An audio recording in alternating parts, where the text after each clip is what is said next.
할렐루야. 우리 살아계신 하나님께 영광의 박수 올려드리겠습니다. 아멘. 네, 우리 기도해 주신 것처럼 우리 7월 달에 차세대 성경학교와 또 수련회가 있습니다. 기도해 주시기 바라고요. 그리고 예배 시간은 지금 최소한도로 전체적으로 틀을 그대로 유지하면서 예배 시간을 다시 조정을 하고 있습니다. 그래서 1부와 2부 예배를 어떻게 하면 그대로 살릴 수 있을까, 그런 고민을 하면서 지금 다음 세대, 차세대 공간도 또 저희가 잘 조정을 해야 되기 때문에 다음 주에 최종적으로 예배 시간을 여러분들에게 공지해 드리도록 그렇게 하겠습니다. 잠깐 기도하고 말씀 나누겠습니다. 자비로우신 하나님 아버지, 이곳에 임하여 주셔서 우리의 그 모든 사정을 굽어보시고 주님께서 이 시간에 말씀으로 말씀하여 주시옵소서. 우리의 감겨진 눈을 뜨게 하여 주시고 절망한 영혼들을 일으켜 세워주셔서 우리로 다시 한번 세상을 향해 나아갈 수 있도록 붙잡아 주시옵소서. 예수님의 이름으로 기도하옵나이다. 아멘. 이 시간에 저는 제3의 어둠이라는 제목으로 오늘 말씀을 함께 나누도록 그렇게 하겠습니다. 아모르 파티라고 하는 말은 독일의 철학자 니체가 한 말입니다. 내 운명을 사랑하라 라는 뜻입니다. 운명이라는 것은 필연적으로 모든 인간에게 닥쳐오지만 운명을 자신의 것으로 받아들이고 사랑할 때 비로소 인간 본래의 창조성을 발현할 수 있다라는 그런 의미라고 할 수 있습니다. 하나님은 인간이 감당할 수 없는 그런 모진 시련을 주실 때가 있습니다. 이때 만약에 내가 그 운명을 받아들이고 사랑한다면 얼마나 멋진 말입니까? 니체는 서구 사회가 발전할수록 권태에 빠져서 말초적 쾌락과 문화적 타락에 이를 거라고 그는 예견을 하였습니다. 그는 기독교의 위선을 경멸했고 초인이 나타나서 새로운 세상을 이끌어가야 한다고 그는 주장을 하였습니다. 이는 훗날 나치주의의 발판이 되기도 하였습니다. 신은 죽었다고 외쳤던 니체, 너의 운명을 사랑하라고 그렇게 말했던 니체는 30대 중반부터 이상 증세를 보인 후 정신병원을 왔다 갔다 하다가 결국 마지막 10년은 정신병원에서 살다가 죽고 말았습니다. 우리는 힘겨운 삶을 사는 사람이 더한 고생으로 내몰리는 경우를 보곤 합니다. 부모 없이 어렵게 자란 사람이 일찍 배우자를 잃고 사업에 실패하는 경우처럼 말입니다. 돈 많은 사람이 건강하고 명예까지 얻는 일은 다반사입니다.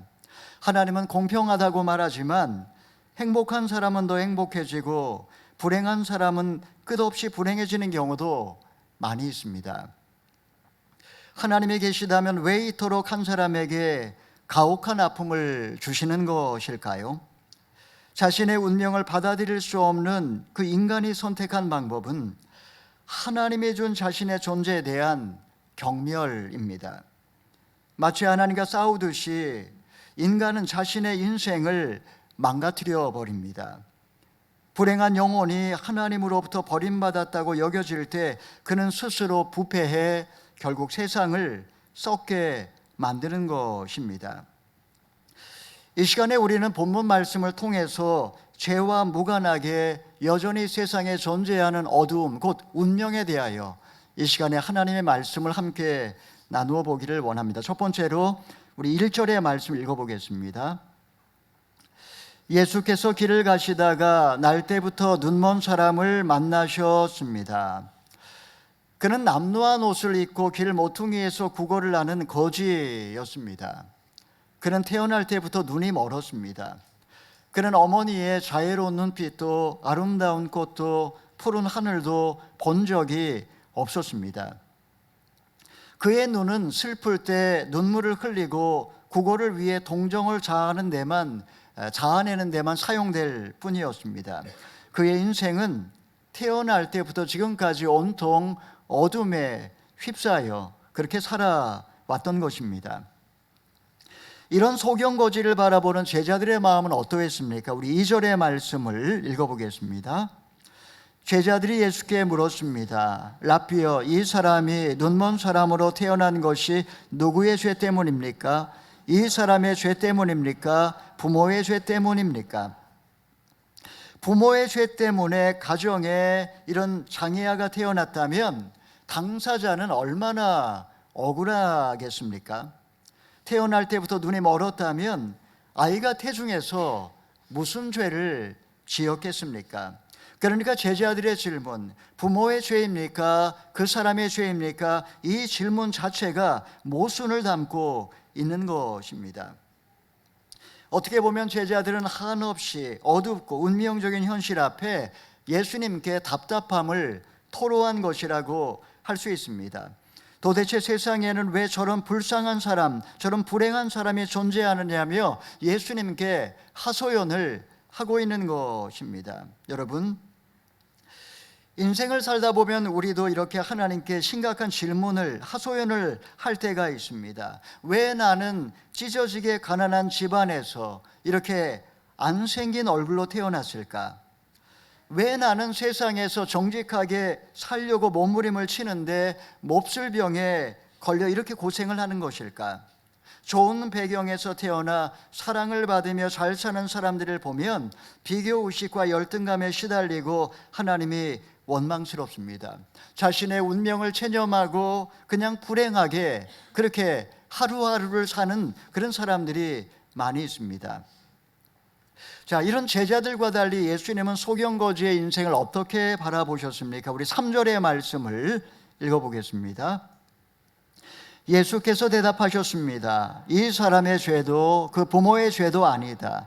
다만 하나님께서 하시는 일들을 그에게서 드러내시려는 것이다. 사람들은 일이 잘 되고 성공하고 건강해야지 하나님의 영광이 드러난다 이렇게 생각을 합니다.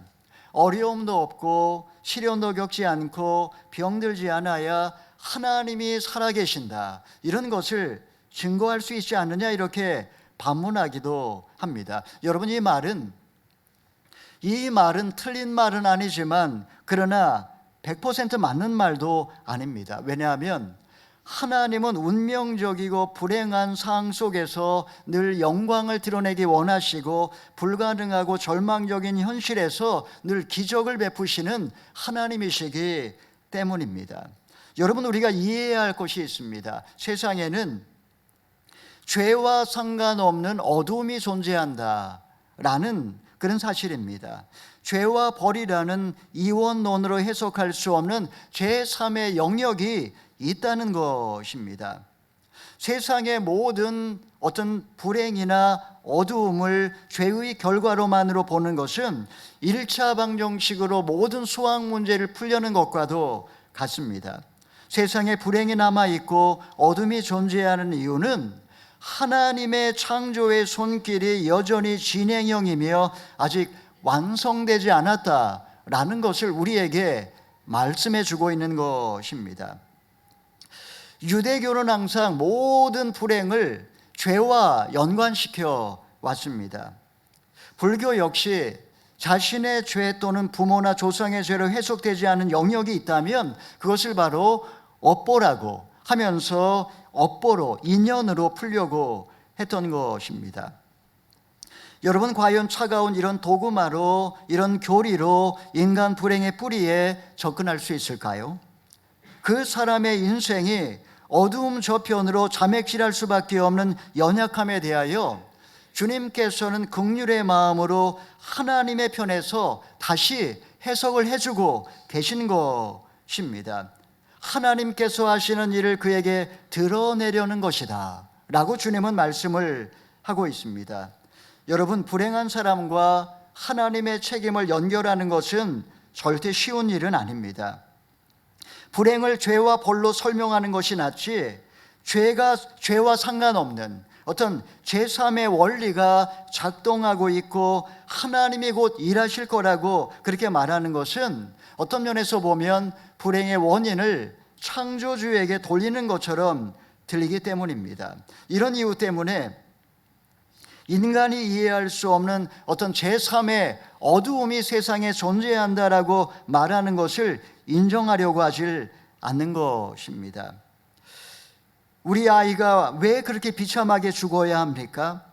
내가 왜 모든 재산을 잃어버리고 빈털터리가 되어야 합니까? 내가 도대체 무슨 죄를 지었길래 문둥병자처럼 이런 끔찍한 모습으로 살아야 합니까?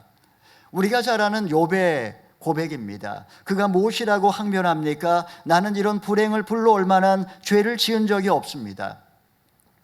하나님을 욕하고 죽으라는 내 아내도, 죄와 벌의 논리로 자백을 강요하는 친구들도 아무리 그들의 말이 옳은 것처럼 보여도 나는 하나님 앞에 이런 벌을 받을 만한 죄를 지은 적이 없다라고 그렇게 욥은 하나님께 항변을 하고 있습니다. 하나님은 물론 우리 모든 영혼들이 형통하고 건강하게 살기를 원하십니다. 하지만 그러나 칠흑 같은 어두움 속에 비참하게 사는 그런 영혼일지라도 그들은 저주받아서 그렇게 된 것이 아니라 그런 인간조차도 하나님과 연결되어 있다라는 사실을 우리는 이해해야 합니다.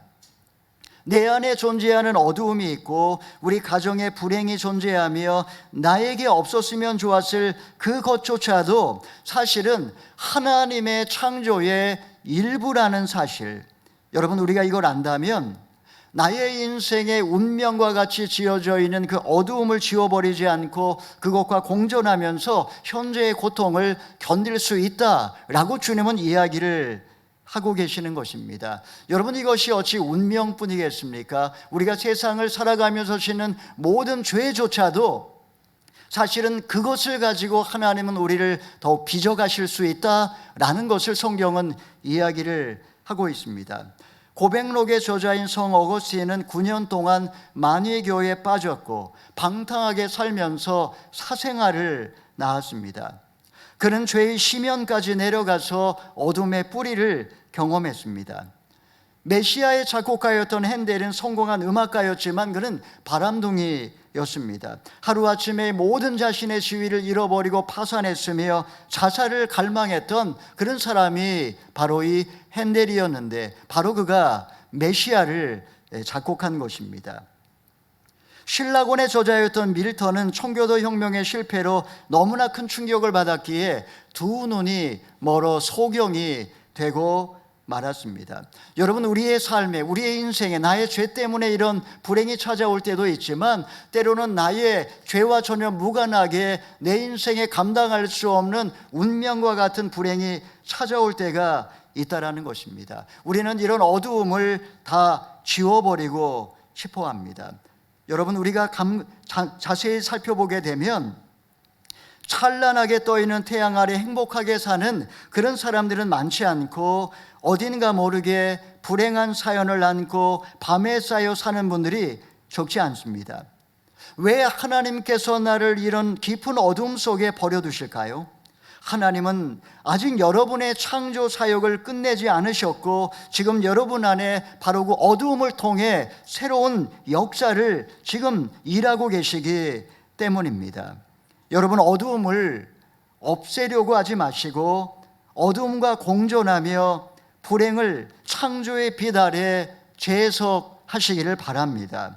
어두움 속에서 빛이 비치라 하셨던 하나님께서 그리스도 예수 안에 있는 영광의 빛을 지금도 비추고 계십니다. 내 인생에 지워버리고 싶은 처음부터 일어나지 말아야 할 불행조차도 하나님이 합력하여 선을 이루고 계시다라는 사실을 여러분 믿으시기를 바랍니다. 자, 그렇다면 어두움으로 가득한 불행한 운명 앞에 지금 우리가 힘써야 할 것은 무엇일까요? 우리 4절 5절의 말씀을 읽어보겠습니다. 우리는 낮 동안에 나를 보내신 분의 일을 해야 한다. 밤이 오면 그때에는 아무도 일할 수 없다. 내가 세상에 있는 동안 나는 세상의 빛이다. 예수님은 아직 때가 낮이라고 말씀을 하셨습니다. 여러분 이게 무슨 의미일까요? 아직 인생의 밤이 찾아오지 않았으며 지금은 성공과 실패를 이야기할 때가 아직 아니라는 의미입니다.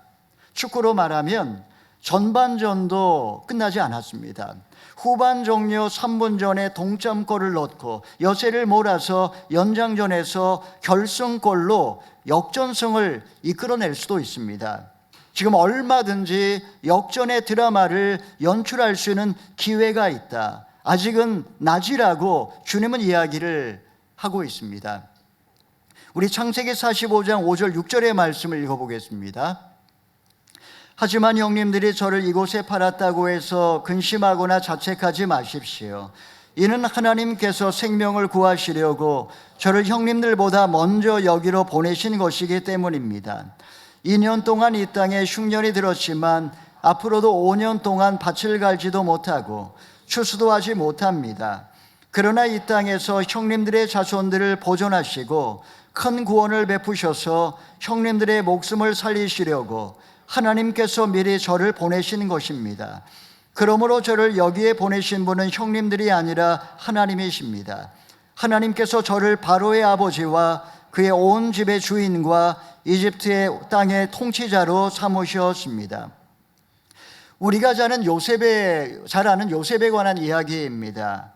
요셉은 어린 나이에 형들에 의해 종으로 팔렸습니다. 과연 누구의 죄 때문입니까? 아버지에게 형들의 잘못을 일러 바친 요셉의 죄 때문입니까? 형들의 시기심의 죄 때문입니까? 아니면은 요셉에게 채색옷을 입힌 야곱의 죄 때문입니까? 만약에 요셉이 누구의 죄 때문입니까? 이렇게 생각을 하며 살았다면 그는 아마도 일생 삶을 저주하고 아버지를 원망하며 형들에 대한 복수의 칼을 갈며 그렇게 살았을 것입니다. 보디발의 아내가 유혹해 왔을 때 그는 제비족이 되어서 아마 막가는 인생을 살았을지 모릅니다. 여러분, 요셉은 어디에 있든지 무엇을 하든지 최선을 다해서 살았습니다. 보디발의 눈에 띄어 가정총무가 되었고 억울하게 옥살이를 할 때에도 목매달아 자살하지 않고 죄수들의 안색을 살피며 열심히 그들을 섬겼습니다. 우리는 요셉의 인생에서 역전의 드라마가 펼쳐지는 것을 잘 알고 있습니다. 바로의 꿈을 해석해 주면서 일약 강간 미수범에서 이집트의 총리가 되었습니다. 요셉이 이런 행운을 거머쥔 것이 그냥 우연이었을까요? 운명으로 정해져 있었기에 저절로 이루어진 행운이었을까요? 요셉은 조금 전에 우리가 읽은 이 본문에 보게 되면 모든 주어가 다 하나님으로 되어 있습니다. 하나님이 모든 것을 친히 행하셨다라고 그는 고백하고 있습니다. 여러분, 지금 요셉은 그 일생에 걸쳐서 이 모든 것을 하나님이 행하셨다고 믿었기 때문에 그 어떤 불행한 운명 앞에서 하나님을 원망하거나 형들을 원망하지 않고 이 모든 것을 선을 이루실 하나님을 믿고 최선을 다해서 살아왔기 때문에 어느 순간에 그의 인생의 역전의 드라마가 일어나게 된 것입니다. 자, 그러면 예수님께서는 이 비참한 소경을 위해서 어떻게 일을 하십니까? 우리 6절 7절의 말씀을 읽어보겠습니다. 이 말씀을 하신 후 예수께서 땅에 침을 뱉어 진흙을 이겨 그 사람의 눈에 바르셨습니다. 그리고 그에게 말씀하셨습니다. 실로암 연못에 가서 씻어라. 실로암은 보냄을 받았다는 뜻입니다. 그 사람이 가서 씻고는 앞을 보게 돼 집으로 돌아갔습니다. 예수님께서는 아주 고상하고 신비로운 방법으로 이 소경을 고치지 않으셨습니다. 흙을 모아서 침을 뱉은 후에 진흙을 이겼습니다. 그리고 그 진흙을 뚝뚝 떼어서 눈에다가 척척 붙이셨습니다. 실로암 못에 가서 씻으라고 그렇게 말씀을 하셨습니다. 여러분, 일반적으로 예수님이 병자를 고치는 장면은 그냥 말씀을 통해서 고치는 일이 대부분이었는데 왜 이렇게 하는 걸까요? 상처가 많은 영혼들은 대개 보면 자의식이 강하기 때문에 멘탈이 유리 멘탈입니다. 아주 작은 일에 상처를 받곤 합니다. 왜 더럽게 침을 뱉고 왜 얼굴에다가 그 진흙을 바르는 겁니까? 왜 얼굴을 이렇게 우스꽝스럽게 만들어 나를 망신을 줍니까? 이렇게 소경은 생각하지 않았습니다. 왜 예수님께서 이런 행동을 하는 것일까요? 그 이유는 한 가지입니다. 불행을 감추지 말라는 것입니다. 사람들은 자신의 불행을 드러내고 싶어 하지 않습니다. 겹겹이 쌓아서 가슴 깊은 곳에 그냥 묻어둡니다. 안 그런 척, 행복한 척, 아무 문제가 없는 척하며 살아갑니다. 하지만 이렇게 문제를 가슴에 품어두고 그냥 살아가게 되면 오랜 세월이 흘러 잊혀지는 것이 아니라 속에서 썩어서 여러 가지 문제를 일으키게 됩니다. 애꿎은 사람에게 분노를 폭발시키고 시기심과 미움에 속이 썩어 들어가고 한이 맺히고 영혼은 점점 질식해 죽어가게 되는 것입니다. 태초에 하나님께서 세상을 창조하실 때 빛을 만들기 전에 이미 어두움이 존재하였습니다. 빛을 창조하신 후에도 하나님은 이 세상을 빛으로만 충만하게 하지 아니하시고 낮과 밤을 나누셔서 어두움을 남겨두셨다라는 것입니다. 하나님이 밤을 주신 이유는 일만 하지 말고 쉬라는 의미이고, 밤에 달과 별을 달아놓으신 이유는 잠만 자지 말고 생각도 하라는 의미입니다. 여러분, 이 안에는 놀라운 상징적인 의미가 담겨 있습니다. 우리가 예수님을 만나기 전 혼돈하고 공허하며 흑암의 깊음 위에 있는 그런 원시적인 상태와 같았습니다.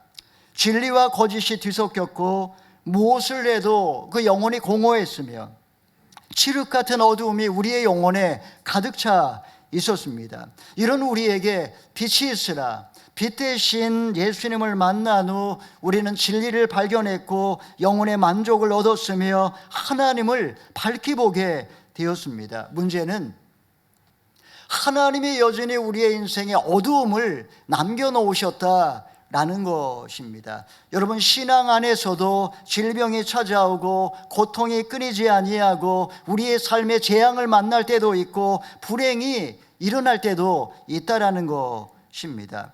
여러분, 우리가 지금 아무 문제 없는 것처럼 여기에 앉아 있지만 사실 교회라는 곳은 침을 뱉어 진흙을 이겨 아픈 곳에 발라 생수로 씻어내는 그런 곳이 교회입니다. 병든 죄인들이 오는 곳이고 진흙을 바른 환자들이 모이는 곳이 바로 교회입니다. 여러분, 우리 가운데 정상적인 사람이 한 사람이라도 있을까요? 한 사람 한 사람을 들여다봐도 전부 다 아픈 사람이고, 그리고 가정을 들여다봐도 문제가 없는 가정이 한 가정도 없습니다. 교회는 고백 공동체이고 그런 면에서 나눔 공동체이며 결국 치유 공동체가 되어야 한다라는 것입니다. 불행과 고통을 함께 나눌 때 바로 거기에서 기적이 일어난다고, 불행을 감추지 말라고 주님은 이야기를 합니다. 물론 우리가 공동체 안에서 사람들에게 모든 것을 다 말할 수 있는 것은 아닙니다. 아니, 말해서는 안 되는 그런 이야기도 분명히 있습니다. 그럴 때는 시편의 고백처럼 우리가 하나님 앞에 나와서 자신의 모든 불행을 주님 앞에 고백할 수 있어야 한다라는 것입니다. 그럴 때에 빛 대신 주님께서 병든 영혼을 낫게 하시고 눈을 뜨게 하시고 새 인생을 살게 하신다라고 주님은 우리에게 약속하십니다. 자, 소경거지가 눈을 뜨자 사람들 사이에서 큰 논쟁이 벌어지게 되었습니다. 우리 마지막으로 8절에서 12절의 말씀을 읽어보겠습니다. 이웃 사람들과 그가 전에 구걸하던 것을 보아온 사람들이 물었습니다. 이 사람은 앉아서 구걸하던 사람이 아닌가? 몇몇 사람들은 그 사람이라고 말했고 또 어떤 사람들은 아니다, 그냥 닮았을 뿐이다라고 말했습니다. 그러나 그 사람이 말했습니다. 내가 바로 그 사람이요. 그들이 그 사람에게 물었습니다. 그렇다면 어떻게 눈을 뜨게 됐느냐? 그가 대답했습니다. 예수라는 분이 진흙을 이겨 내 눈에 바르고 실로암에 가서 씻으라고 하셨소. 그래서 내가 가서 씻었더니 이렇게 볼 수 있게 됐소. 사람들이 예수께 어디에 있느냐고 묻자 그는 모르겠소 하고 대답했습니다. 운명의 사슬을 끊고 새 인생을 살게 된 그의 표정은 이웃들이 착각할 정도로 해처럼 밝아졌습니다. 사람들 사이에 결국 논쟁이 벌어지고 만 것입니다. 그와 닮았다, 아니다, 그 사람이다, 당사자는 내가 그 소경이라고 그렇게 고백을 했습니다. 구약 성경 어디를 봐도 소경의 눈을 뜬 기록은 없습니다. 그들이 예수님을 믿지 않고 논쟁을 벌이는 이유는 지금 그들이 영적으로 소경된 자들이기 때문입니다. 운명을 탓하기보다 운명을 수용하고 딛고 일어난 대표적인 인물이 바로 가수 인순이입니다. 한반도의 전쟁이 끝난 후 한국인에게 가장 불행한 운명의 대명사는 혼혈아였습니다. 한국인과 미군 사이에 태어난 그녀의 삶은 차별과 소외의 연속이었습니다. 임신한 사실을 알게 된 아버지는 미국으로 도망갔고 그녀는 가정 형편의 곤란으로 고등학교 진학마저 포기해야만 했습니다. 이런 그녀가 어떻게 자신의 운명을 극복하고 새 인생을 살 수 있었을까요? 단지 그냥 성공한 가수가 되었기 때문에 자신의 운명을 극복한 것이 아니었습니다. 세례를 받은 후에 빛 대신 예수님을 만난 것입니다. 하나님은 어두움 속에서 그녀를 부르셨고 하나님의 놀라운 사랑을 깨닫게 하셨습니다. 어떤 분이 그녀의 인생에서 가장 영향력 있는, 가장 큰 의미가 있는 노래가 무엇이냐고 물어봤을 때 그녀는 어메이징 그레이스라고 그렇게 고백을 했습니다. 용서라는 그런 놀라운 주제 앞에 어떻게 인간이 아버지를 용서할 수 있고 자신의 운명을 받아들일 수가 있겠습니까? 운명이라는 벽 앞에 당당히 서서 자신을 버리고 도망간 아버지를 용서할 수 있었던 것은 하나님이 그에게 베풀어 주신 그 한량없는 은혜를 경험했기 때문입니다. 사랑하는 여러분, 세상을 살아가면서 이런저런 상처로 어두움을 안고 살아가는 우리에게 예수님은 운명을 탓하지 말라고 그렇게 말씀을 하십니다. 빛 대신 예수님 안에 넉넉하게 극복할 수 있다고 그렇게 우리에게 말씀하십니다. 어두운 세상에서 원망을 감사로 바꾸시기 바랍니다. 미움을 사랑으로 바꾸시기 바랍니다. 상처받은 서로를 부둥켜 안고 주님이 주신 소명을 위해 세상의 빛으로 일어나시기를 바랍니다. 사랑하는 성도 여러분, 지금 여러분에게 이 빛이 필요하지 않으신가요? 서로가 서로에게 거친 말을 내뱉는 우리가 이제 다시 일어나 빛 대신 예수님을 쫓아 가정과 교회와 사회에서 어두운 세상을 밝혀야 하지 않을까요? 나에게 찾아오신 그런 예수 그리스도, 바로 그분이야말로 우리를 어두움에서 빛으로 인도하실 수 있는 그리스도가 되십니다. 나에게 찾아온 그 운명이라는 벽 앞에 주저앉아 있지 마시고 절망하며 원망하며 그렇게 살아가지 마시고 당당하게 서서 빛의 증거자로 그렇게 살아가시는 저와 여러분 다 되기를 주님의 이름으로 축원합니다. 아멘. 이 시간에 말씀에 의지하여 기도하기 전에 찬양하기 원합니다. 왜 나를 깊은 어둠 속에 홀로 두시는지, 어두운 밤은 왜 그리 길었는지, 나를 고독하게 나를 낮아지게 세상 어디도 기댈 곳이 없게 하셨네. 주님만 내 도움이 되시고 주님만 내 빛이 되시는, 주님만 내 친구 되시는 광야, 그 광야에 서 있네. 우리 가사의 의미를 생각하며 오늘 주신 말씀을 마음에 새기며 함께 찬양하겠습니다.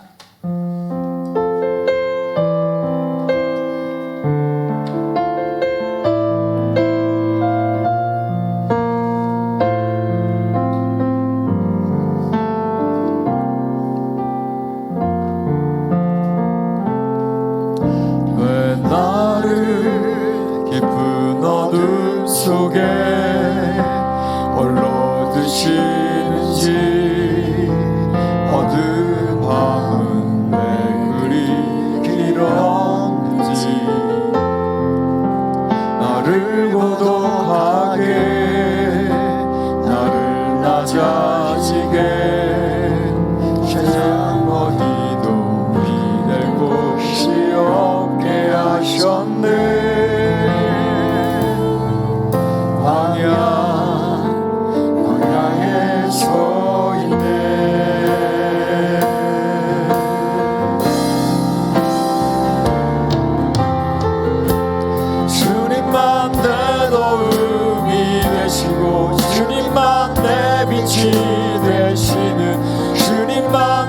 하신 그 되시는 방향 주님 손 놓고는 하루도 살 수 없는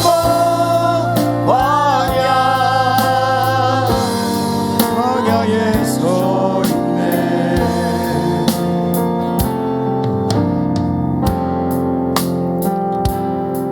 여러분 이 시간에 함께 기도하기 원합니다. 왜 하나님께서 나를 깊은 어둠 속에 홀로 버려두실까요?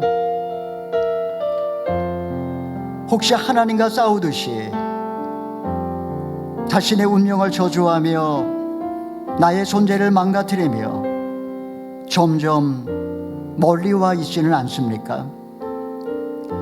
나의 의지와 상관없이 멍해처럼 짊어진 운명은 사실 하나님의 뜻을 이루기 위한 도구라는 사실, 우리는 다 이해할 수 없고 도저히 해석되지 않고 때로는 받아들이기 어렵지만, 그러나 그날이 되면 우리는 이 모든 것이 하나님의 창조의 과정이었으며 주님의 섭리였다라고 하는 사실을 우리는 깨닫게 될 것입니다.